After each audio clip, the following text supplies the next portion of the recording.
to Crypto Clothesline. We're glad to be here with you. Hanging out the crypto laundry. Getting all the crypto info for you. Crypto Clothesline.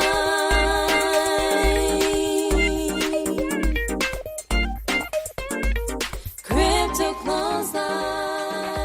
Good morning, Amy Rose. Hello, Abiti. How are you this fine day, apart from the guy dropping off stuff at the front of your house with a big loud truck, actually picking stuff up called rubbish? Oh, it's pretty good. It's actually a little bit of a relief because I needed those bins emptied. You know, when it gets to the point where it's 1 week until the recycling man comes, but you've got a whole week of a full bin and you're not sure how you're going to cope, and you just sort of start storing recycling stuff. I'm sure everybody knows that feeling of having a full bin and nowhere to put their recycling, right, Abidi? Right? I think you need to learn about midnight stalking. It goes like this. Okay. Recycling is tomorrow morning, which for me, it's a miracle that I even remember that. So, anyway, hats off to those who do.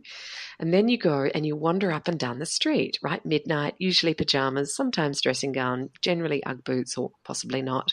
And you have your bin with you and you kind of have a little peek at what the neighbours are doing with their recycling. Now, it's a really cool time to make use of community recycling, and that is you've got room in your bin. I'm just going to pop my shit in because it's midnight and you're not going to put anything in the morning, and there you go. Some people have a problem with that, and now that I think of it, why do people have a problem with you sticking your stuff in their bin? Do you know, I had a package arrive, and this is me last week. As I said, my bin was full. I got a package. It's a diary for this company packed it in a gigantic box. And my neighbors were away, and I thought, I'll just go stick this empty box over in their recycling because they're away. They're not going to notice. And I walk out the house and their car rocked, because they're literally across the road. Their car rocks up and I'm like, okay, I have to keep walking. I've got this box. I can't put it back. I can't walk back like a weirdo. So then I go to the next neighbor's house and I put the box outside their house like I was delivering them back in. Planning on doing that the whole time. Did they have your name and address on it? I went back later, but this is my life. Like, I didn't want to look like a weirdo, so I literally put an empty box on the neighbours.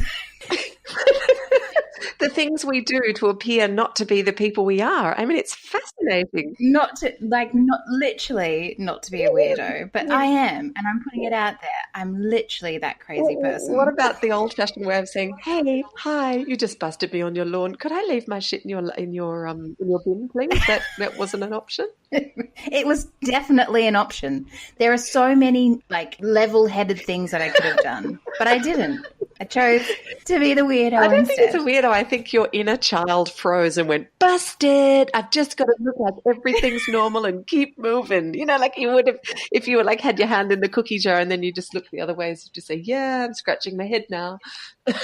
Anyway, that's my life. I mean, that's kind of like really good Italian cinema. They take everyday so-called mundane things and they'll make a film about it, and that would be perfect film material. Not going to put my hand up for that one, sorry. But that does bring us to why we do what we do. Well, everybody, welcome to Crypto Clothesline. Our show is about helping women join the blockchain wealth revolution for themselves and for their families. And interestingly, it's very much favoured by men who love to introduce their women to these concepts. So there you go.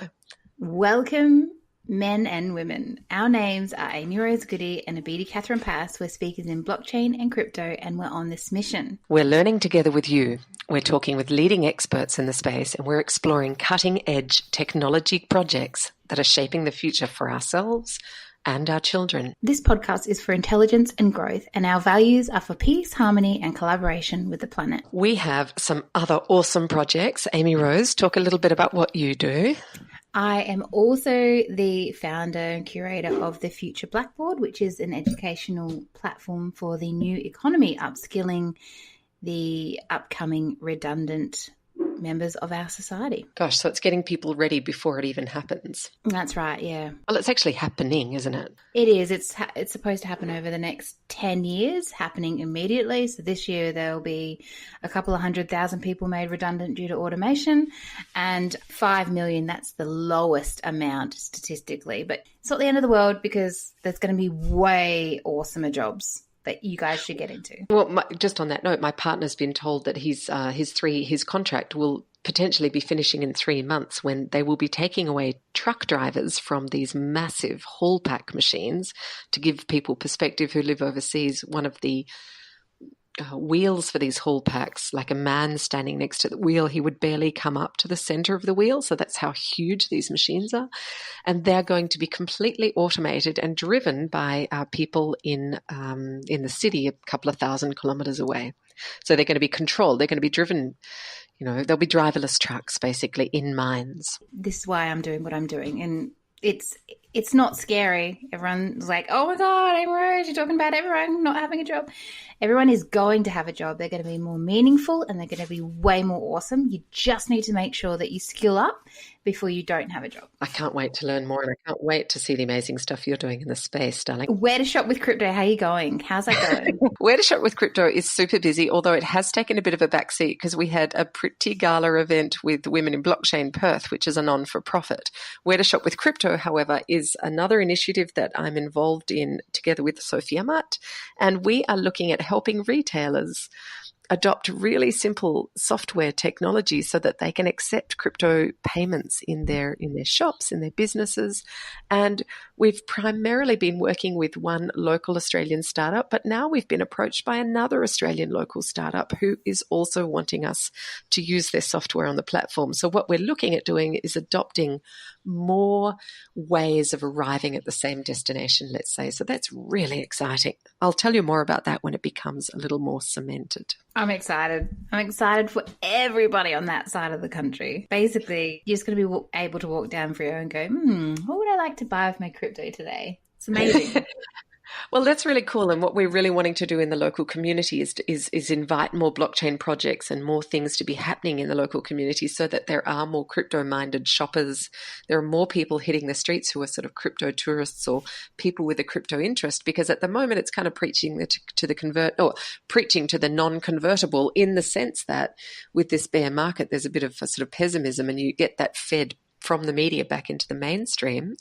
And people are like, oh, you're going to use this crypto, you're going to use your drug money to buy a pizza, are you? You're like, nah, it doesn't really work that way. So, it's really about educating people on all levels as well. So it's a massive task, and at the same time, super exciting. So we are user supported. That means that one way that you can say thank you to us for providing all this fabulous free content is to actually go to our Patreon page, and there you can subscribe and you can pay $4 a month, which is less than a cup of coffee. You could pay $20 a month, and there are various different levels, and you can basically jump in and say, love what you're doing. I want you to keep going, and just send us some love. That is cryptoclothesline.com/Patreon. It's a beautiful page. You'll love it. Just click on it and follow the links. Fabulous.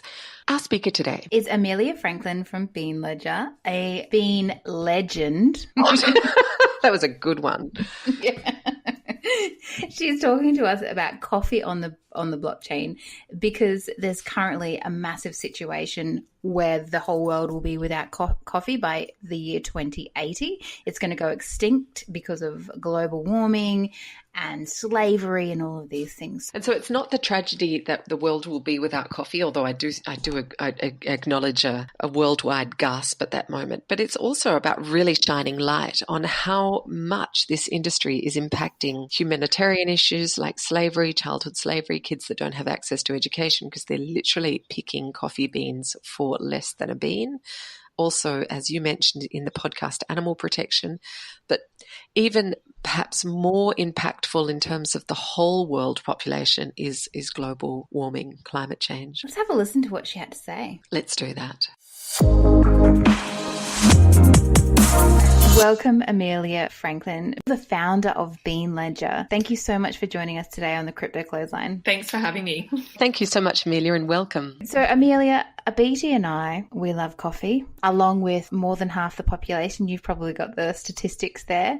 Can you tell us a little bit about why you're putting coffee on the blockchain and how your project is going at the moment with BeanLedger? Yeah, look, it started quite a few years ago. We were looking at coffee traceability, and then the blockchain space has evolved and using the technology for more than just cryptocurrency. And as this space has matured, it's become a place where our project that we had been speaking about, Dr. Tim Cadman from Griffith University and myself, it seemed like the best option to look at traceable supply chains. But the real reason we're looking at traceable supply chains is not just about paying farmers correctly. It's also about measuring the output of paying farmers correctly, looking at climate change and now these other factors that are impacting on farmers globally, and looking at how can we get funding where it's needed, and also look at what outcomes come from that funding. So it's more than just paying farmers. That's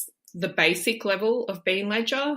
It's more about measuring impact. And when you talk about impact, are you also looking at is it just the farmers from the perspective of the growers, but what about the people that work in these plantations? Yeah, so we're looking at from the nursery level, so where the coffee first is propagated and the genomes, the varietals of coffee are all the way through the supply chain. And then there's also people who work on farms and are employees, and they're seasonal workers, especially in countries like Brazil. And then there's countries like Papua New Guinea where people work mainly in cooperative situations where there's a cooperative in an area and there will be 200 or 300 family farming groups. They have a coffee garden with a few trees and then they sell that to the cooperative. There's different sorts of people who work in coffee, but we're not trying to create something and then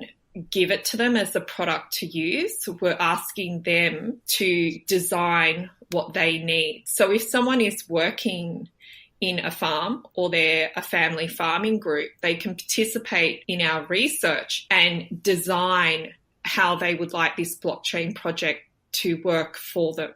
So we're not going to tell anyone what to do. We're asking farmers globally to work with us and design what they need. Amelia, I've been doing a lot of research on coffee as soon as I heard that you were going to speak to us. And I didn't realize the impact that coffee actually has on the world when it comes to slavery and deforestation and also animal exploitation. And when you say that you're going to put your project out to see how people would like to use it, do you mean that people could use BeanLedger to perhaps establish where slavery exists in the supply chain? I guess if someone who is into slavery, they most probably wouldn't participate in BeanLedger. So then it doesn't eradicate slavery in the supply chain, but it does give assurance to people, especially there's importers and exporters. It's not about cutting out the middleman, as people say. It's about having everyone in the ecosystem, because we need to ship our coffee globally. We need exporters, we need importers, we need mill owners.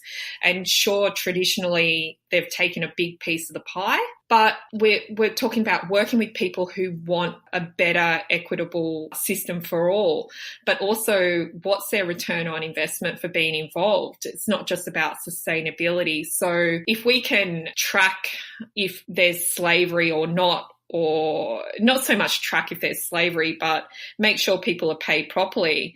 But not just that, but look at how if the World Bank is putting money into a project to do with coffee sustainability, if we can look at tracking those outcomes, then we're providing everyone in the coffee supply chain with a better solution. And especially with the Australian government saying that they want to stamp out slavery in the global supply chains leading into Australia, I don't see how they're going to do that without using a system like BeanLedger, say, for coffee, or other blockchain solutions for other commodities. In part of what, as Amy Rose says, part of the research and looking at different videos and things that people have been making, it seems that the label fair trade and organic, organic is one thing and fair trade is another, but it seems that fair trade in many ways is a misnomer. That label could be quite misleading, because in one of the documentaries it actually went into the fact that a lot of big companies are using this label, but when they dug deeper and actually physically visited the farms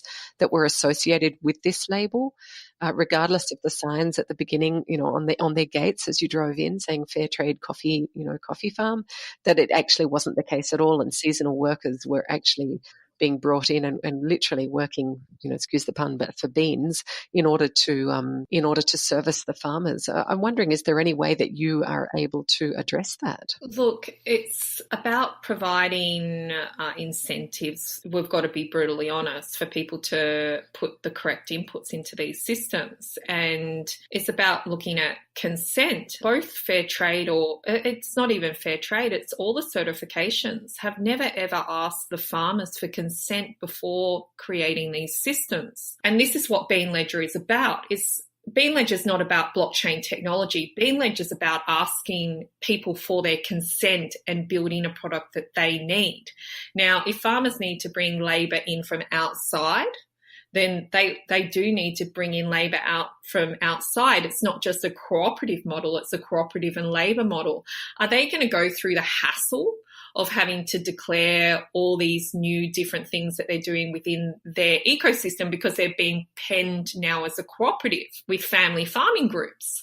So within the BeanLedger ecosystem, we can build a more flexible system with participation and asking for consent. Fair trade and all the other certifiers have been stepping stones on this road. I can't discredit the work that they've done. And a lot of people are replicating the fair trade model in their blockchain solutions right now, which is absurd because the model doesn't really work that well.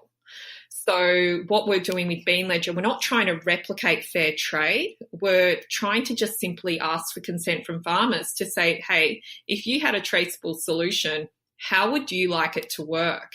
And not many people, even in the blockchain space, are asking or talking to people at their level in their language and having participation. I don't really know of any. So fair trade is a part of that road. My business has supported fair trade for at least 6, 7, 8 years with my coffee roastery, and organic certified. Organic certified is a completely different thing. With BeanLedger, we're looking at having organic inputs traced. And yes, this will have to be audited by real people, but we're not looking at charging the farmers to be organic. If anything, there needs to be a penalty or a higher fee in the system where people who are using chemical inputs might have to pay a little bit more because their impact on the environment and the earth is actually a little bit more. Wow, that's really refreshing. That's like charging people for using chemicals as opposed to penalising the people that don't. That's refreshing. Well, that would actually make it a little fairer for the consumer as well, because when I go to buy coffee, I look for the fair trade and I look for the organic. And if I can see something that's organic fair trade, I snap that up. And if it's coffee, I snap it up even quicker, like a superhuman. Look, with the organic, I'll just interrupt you there. With the organic fair trade, the cost has, since 2007, 2008, there was a massive crash. The organic fair trade price minimum kicked in there and it did hold for a few farmers. Since that point in time, we've been purchasing our coffee above the fair trade minimum price, and most people globally have been purchasing their coffee above the fair trade minimum price. But what's happening is that coffee roasters are profit maximizing off the label fair trade and organic and charging the consumer more for that product. Yeah. because people will pay more for organic or pay for more for fair trade, but it hasn't in 10 years actually costed more. So it's interesting because you either, as a consumer, you're either paying more physically with your, dollars or Bitcoin or however you're using it, or you're paying in terms of your health by consuming chemically laden products. Yeah, so BeanLedger will cut out that bit where people are really profit maximising. You'll be able to see through the system that, wow, okay, the farmer got paid this much and they're really putting $10 extra on a kilo, which the farmer hasn't got any offer to say that it's ethical. Wow. So on that note, we do keep coming back to the slavery aspect of it. Yeah. And I'm a huge fan of Leanne Kemp, and she's the new Queensland chief entrepreneur and the founder of BeanLedger, which tracks diamonds so that we know that it's, the diamond we're wearing on our finger. I don't wear diamonds, but if I did, I'd want to know that it's not a blood diamond. And the same would apply, and I'm hoping, and I don't know if this is what BeanLedger is going to do, but I'm hoping that there's going to be a label on one of your packages that says, this isn't slave coffee, or this isn't a blood bean. That's a good catchphrase. This isn't a blood bean, okay? Yeah. Look, we're going to have BeanLedger label, and while we're doing the consultation phase, which is going to take 3 years to be able to complete the research and development to build this out to a serious pilot stage, based on not just farmers, not just nurseries, but mill operators, importers, exporters, roasters, retailers, and you, the consumer, can participate in it. So once it's built out over 3 years, we will have a label that people can put on their product. And as a consumer, you don't want to think when you go shopping. You can go, oh, there's BeanLedger. Okay, we're going to buy that. We might not need to think too much about it. We can download the app. That's cool. We can, support projects within the BeanLedger ecosystem, and people have that feel-good experience, especially when you buy things like organic or fair trade or all the other certifications. You see the label, but you want to know that it's actually doing well. So there will be a label that people can use, and they're in the pilot phase. And then once we pull together all the research and real data, real science, real facts, with coffee people, then we'll integrate that into our technology further, and then we'll do another 3-year pilot. So it's going to be a very rigorous system. We're not talking about just tipping the farmer here. We can tip the coffee farmer. So you can go and buy your cafe latte and, tip the coffee farmer. That's really simple. But what we're talking about is looking at the fact that we've got 6 out of the 7 genomes that protect coffee from disease have collapsed due to poverty, which is basically slavery, and climate change, because farmers they're not paid enough to look after their crops, so they don't have the resources to fertilize their crops or make sure they've got companion planting. And the coffee plants have been under such stress because of climate change and not having that care and attention. The genomes that protect the coffee plant from disease, like coffee rust, where we're seeing the whole of Central America, its coffee industry heavily impacted by disease, which is called coffee rust, is because these genomes have broken down. So we've got 1 genome left to protect the global coffee supply chain from disease. And this is expected to break down in the next 4 to 10 years. So part of what BeanLedger is doing is the funds that we do pull in from BeanLedger, from people using our system, it will be going to research and development to fund world coffee research, to fund other organisations, and we can track that output. So being involved in pilot programs to find other genomes so that we've got a royal family in the coffee industry. It's a very inbred pool of seed stock. And so looking at wild coffee varietals from Ethiopia, even coffee that was brought out with the first fleet and the first settlers in Australia, is they're looking for these older varietals to try and find a genome that's going to protect the whole coffee industry from disease and collapse. And if we don't solve this problem, in 2050, it's going to cost you $15 for a cup of coffee. So we're not going to have a coffee culture. We're not going to have coffee shops on the corner.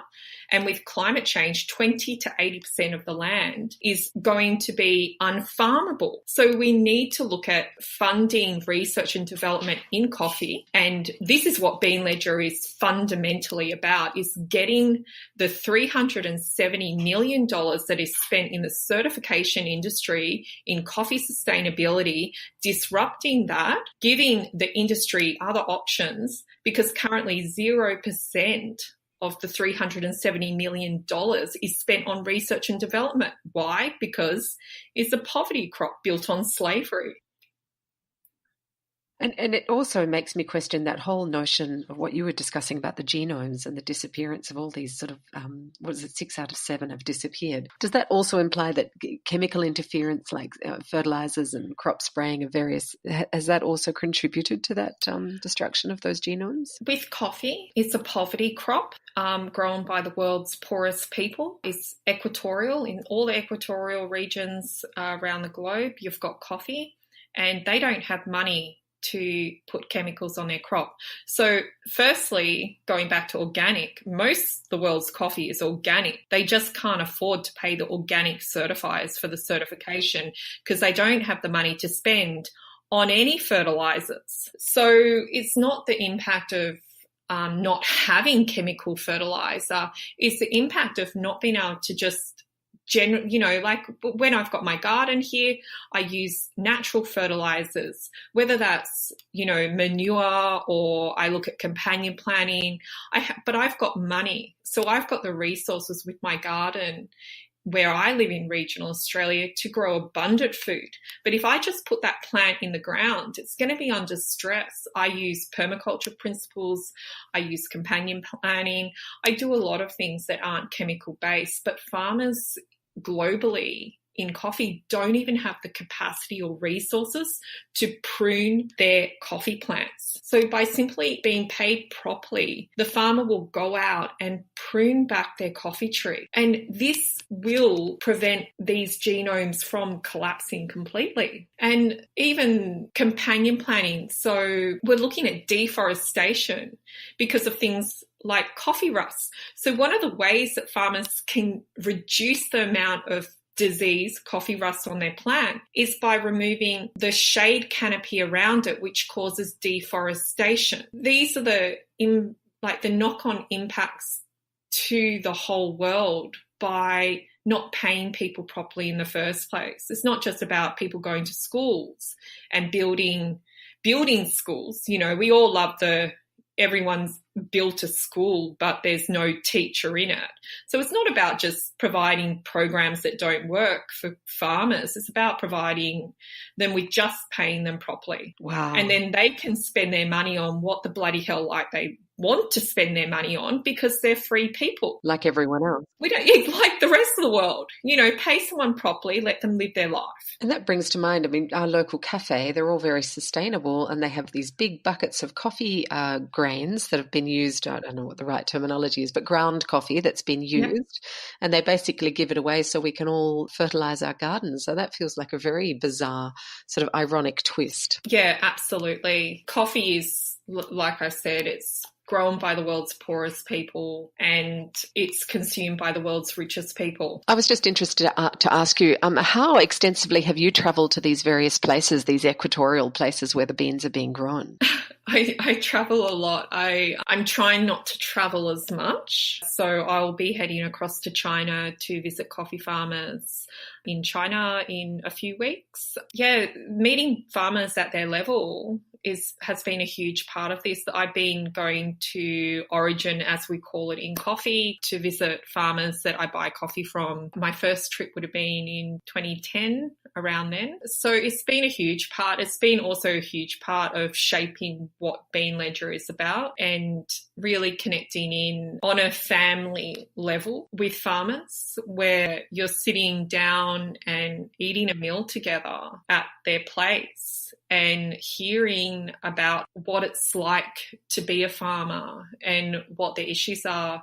And the one thing that I've spoken to farmers from Mexico. I've spoken to farmers from Congo, from Rwanda, from India, from China, from Papua New Guinea, from nearly every single coffee growing country in the world. And the one common theme that runs through all of them is that they're being so heavily impacted by climate change and no one is listening, no one is helping. And this is what BeanLedger is doing. It's listening to every single farmer who wants to participate at their level and listening. And I could repeat fair trade system. I could repeat any of the certification systems and put it on a blockchain a year ago. But then that's not going to address their issues. And we need the research and real data to be able to address something like climate change. We can't build a blockchain solution to address climate change, paying farmers properly with the outcome of reducing the impact of climate change on farmers so that we can afford a cup of coffee in 2050. It sounds like your project is, from what I can ascertain, it's very, very wide-reaching, and it's also sounding like there's a real human connection, which is refreshing. I'm not getting the image of someone in a suit, meeting people in Rwanda for a meal. But there's also, it's all about gathering authentic data, like keeping it real, not what people want to hear in order to sort of meet certain economic expectations. Yeah, and I think blockchain is a tool that we can use, but it's not the solution. The solution comes from meeting people at their level, not from creating a tool in a boardroom in Brisbane with a group of people who are technologically blockchain experts and everything else, with a whole lot of experts who have the degrees and the right diplomas, and coming up with a solution and then implying it to the global coffee supply chain, because that's been done and we're not doing it again. It's about building a solution with coffee roasters. No one ever in the 12 years that I have imported, roasted and wholesale coffee, no one from any of the certifiers has ever come and asked me my opinion, asked me for feedback, asked me to participate in what they're doing. So BeanLedger is about saying not just to farmers, not just to nursery owners, but to coffee roasters and retailers and importers and exporters and mill owners who've got a really hard job to say, hey, what do you think? What do you need from a traceability solution? And how are we going to ensure that we still have a coffee industry in 2050? Because at the moment, we're not going to have a coffee industry in 2050 if something isn't done. So urgent action is required. And BeanLedger is about providing urgent action for climate change, like right now. Amelia, how do we help you? How do listeners get on board and jump on the bandwagon and say enough is enough? We want to help BeanLedger. How do we do that? Well, we're trying our best to avoid, VC funding at the moment, even though we do have a few offers. I am going to be launching a crowdfunding campaign. So that will be through beanledger.org. You can go on there and there's an email list that you can sign up to as well. It pops up on your screen when you go to beanledger.org and just put your email address in there. And then if you put your email address in there, then we can let you know when we launch our crowdfunding campaign. Awesome. And you can participate in the research as well. So get in contact with us through BeanLedger. So everything to do with the research, I don't have access to. This is the other really cool thing. So if you participate in the research, it's not that I get access to it. No one gets access to it. You can do it anonymously as well. And it's all through Griffith University and it's all approved ethics by the Australian government to look at creating a standard to good governance and coffee sustainability in the global coffee supply chain using blockchain technology. So that's a 3-year research program. So you can participate in that. BeanLedger itself doesn't interfere or have any impact on that research. So that's going to happen independently of us. Before we go, what's your favourite quote?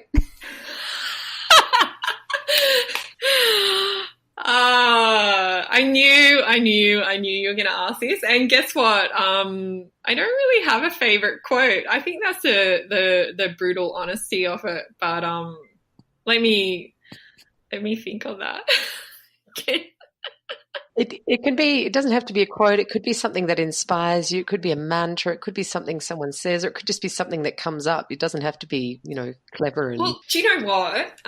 It's not a quote, but it's the purpose and vision I had when I started out in coffee in 2006. And it was to make a living without impacting negatively on another human being or the environment. And that was my purpose when I started in 2006, and that hasn't changed. And this is part of my purpose, is to really put that into action so that we can all make a living without negatively impacting on any single person or the planet. Love it.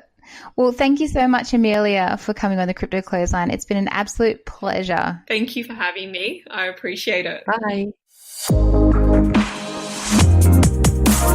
That was a really insightful and educational interview. I think we both learned something. I don't know. I started off just feeling a little unsure about the whole thing, but as she moved through and she spoke with such passion and awareness and education from an absolute grassroots level, if you'll excuse the pun, and the fact that she referred to this as a poverty industry and the fact that it's a slave-based industry, and she shone such a realistic light, and the fact that it's all around the collection of authentic data, I was deeply touched, and I would like to re-listen a couple of times to actually grasp all of the concepts that she shared. Well, she's also going to be crowdfunding, and we're going to put the website in the show notes, because it's not going to be an ICO that we're all used to, or the original ICO. It is going to be crowdfunded very differently, and they're not going for VC funding. They're not going for big fish. They just basically want a community of people who are wanting to contribute and